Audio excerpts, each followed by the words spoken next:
মুস্তফা খামেনিকে ইরানের সর্বোচ্চ নেতা ঘোষণা। যুক্তরাষ্ট্র ইসরায়েলের হামলার পাল্টা হামলা অব্যাহত। তেহরানের ব্যারেল প্রতি $100 ছাড়িয়েছে অপরিশোধিত জ্বালানি তেলের দাম। মধ্যপ্রাচ্যে যুদ্ধ ছড়িয়ে পড়ার ঝুঁকিতে জনশক্তি রপ্তানি। লড়াই দীর্ঘায়িত হলে প্রবাসী কর্মীদের চাকরি হারানোর পাশাপাশি রেমিটেন্স আয়ে ধসের শঙ্কা বিশ্লেষকদের। গোয়েন্দা তথ্যের ভিত্তিতে চট্টগ্রামের সীতাকুণ্ডের জঙ্গল সলিমপুরে চলছে যৌথ বাহিনীর অভিযান। প্রবেশপথগুলোতে বসানো হয়েছে তল্লাশি চৌকি।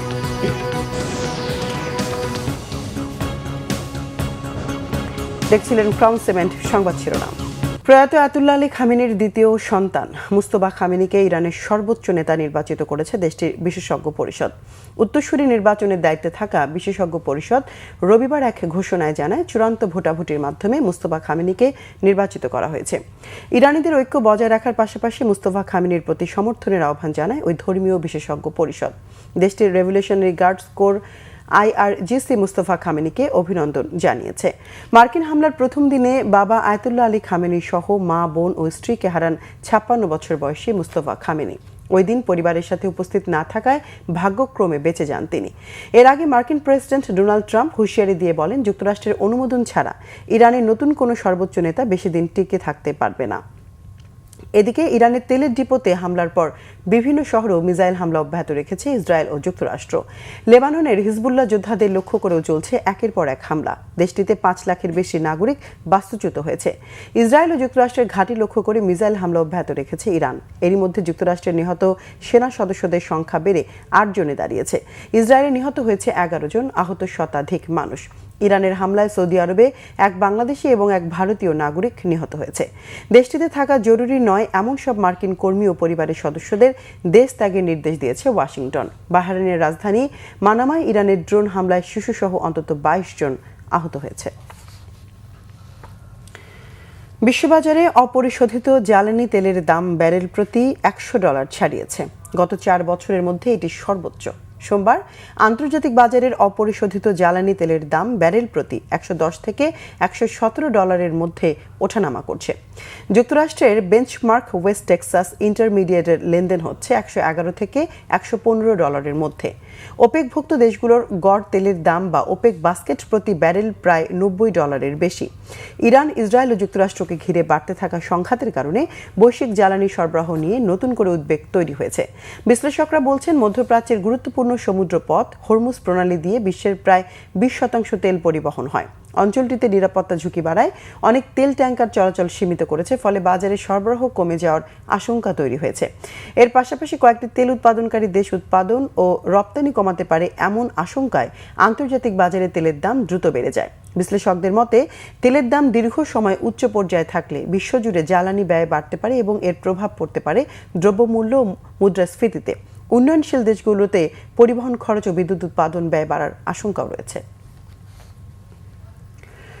ইরান ইসরায়েলের যুদ্ধ মধ্যপ্রাচ্যে ছড়িয়ে পড়ায় দেশে জনশক্তি রপ্তানি ঝুঁকিতে পড়ার আশঙ্কায় বিশ্লেষকরা।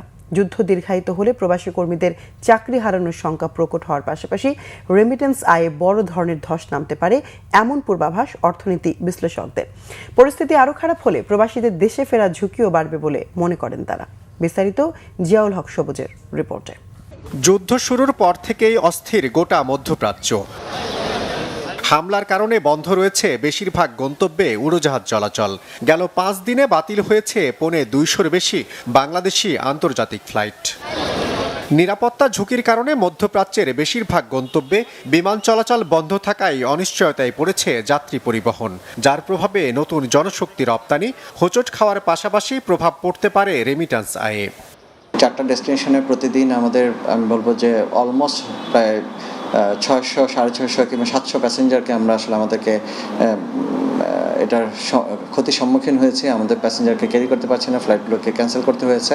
ইউরোপ আমেরিকার যেসব প্যাসেঞ্জার আছে, যারা মিডল ইস্ট বেসড এয়ারলাইন্সগুলো থেকে ট্রাভেল করে বাংলাদেশে আসতো, তারা কিন্তু প্রত্যেকে আসলে সাফার করছে। ওভারঅল আসার দিন শেষে এটা রেমিটেন্সের উপর একটা প্রভাব পড়বে। ইন ফিউচারে, বর্তমান অবস্থায় হয়তো বোঝা যাবে না, ইন ফিউচারে এটা একটা কঠিন অর্থনৈতিক একটা সংকটের মধ্যে পড়ার একটা সম্ভাবনা আছে। অর্থনীতি বিশ্লেষকরা বলছেন, সারা বিশ্বে যত প্রবাসী বাংলাদেশি রয়েছে তার প্রায় 60 ভাগই আছেন মধ্যপ্রাচ্যের দেশগুলোতে। এ অবস্থায় যুদ্ধ দীর্ঘায়িত হলে প্রবাসীরা কাজ হারানোর পাশাপাশি রেমিট্যান্সও কমবে উল্লেখযোগ্য হারে। প্রত্যেকটা দেশে আসলে আক্রান্ত। তো এই অবস্থায় আমার কাছে মনে হয় কি যে আসলে এই যে আমাদের শ্রমশক্তি রপ্তানি এবং যারা এক্সিস্টিং এখানে ওয়ার্কার আছেন, তো প্রত্যেকের জন্যই আসলে এটা একটা বড় চিন্তার বিষয়। যদি লম্বা সময় যদি যুদ্ধ চলতে থাকে তাহলে সেক্ষেত্রে কিন্তু আমাদের শ্রমবাজার বৈদেশিক শ্রমবাজার একটা বড় রকমের চাপের মধ্যে পড়বে। রমজানের সময় আমরা বিপুল পরিমাণে একটা রেমিটেন্সের প্রত্যাশা করছিলাম, কিন্তু সেটা হবে না। তো হয়তো রেমিটেন্সে আপাতত ধস নামতে পারে। বিশ্ব অর্থনীতি যেহেতু চাপের মধ্যে পড়ে গেছে, সুতরাং ওই আমাদের বাইরের যে শ্রমিকেরা আছেন তো তারাও হয়তো সেরকমভাবে আয় করতে পারবেন না, যার ফলে অন্যান্য উৎস থেকে যে রেমিটেন্স সেটাও কিছুটা কম আসতে পারে।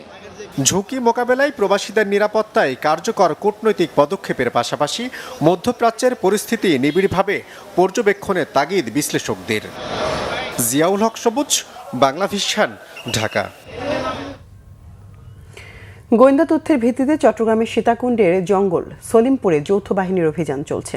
সকাল 6টা থেকে এই যৌথ অভিযান চালাচ্ছে সেনাবাহিনী, পুলিশ ও র্যাব। গত জানুয়ারি মাসে অভিযানে গিয়ে র্যাব কর্মকর্তা নিহত হওয়ার পর নতুন করে আলোচনায় আসে জঙ্গল সলিমপুর। চট্টগ্রাম জেলা পুলিশের অতিরিক্ত সুপার গণমাধ্যম মোহাম্মদ রাসেল জানান, যৌথ বাহিনীর 4000 সদস্য অংশ নিচ্ছেন এই অভিযানে।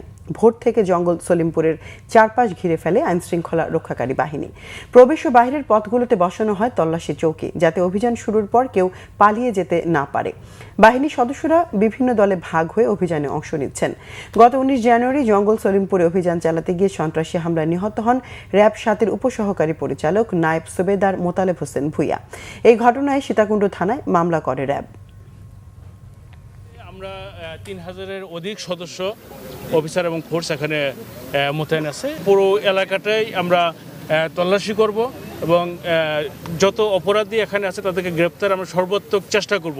এই যার প্রেক্ষিতে যতটুক সময় লাগে ততক্ষণ আমরা অভিযান করব এবং আমাদের এখানে ইচ্ছা আছে যে এখানে আমরা একটা অস্থায়ী ক্যাম্প করব, যাতে পুলিশ বা অন্যান্য আইনশৃঙ্খলা রক্ষা বাহিনী নির্বিঘ্নে এখানে তাদের সময় মতো তাদের তথ্যের ভিত্তিতে তারা যে কোনো টাইমে এখানে অভিযান করতে পারে, সেই পরিবেশটি আমরা এখানে নিশ্চিত করতে চাই। দর্শক, ছিল এখনকার মতো। পরের সংবাদ বেলা 2টায়। এর আগে 1টায় রয়েছে নিউজ টপ 10, দেখার আমন্ত্রণ রইল। এছাড়া বাংলাভিশন সংবাদ ও সংবাদ সংশ্লিষ্ট অনুষ্ঠান দেখতে ভিজিট করুন www.bvnews24.com ও facebook.com/banglavishnnews এবং সাবস্ক্রাইব করুন youtube.com/banglavishnnews। এতক্ষণ সঙ্গে থাকার ধন্যবাদ সবাই।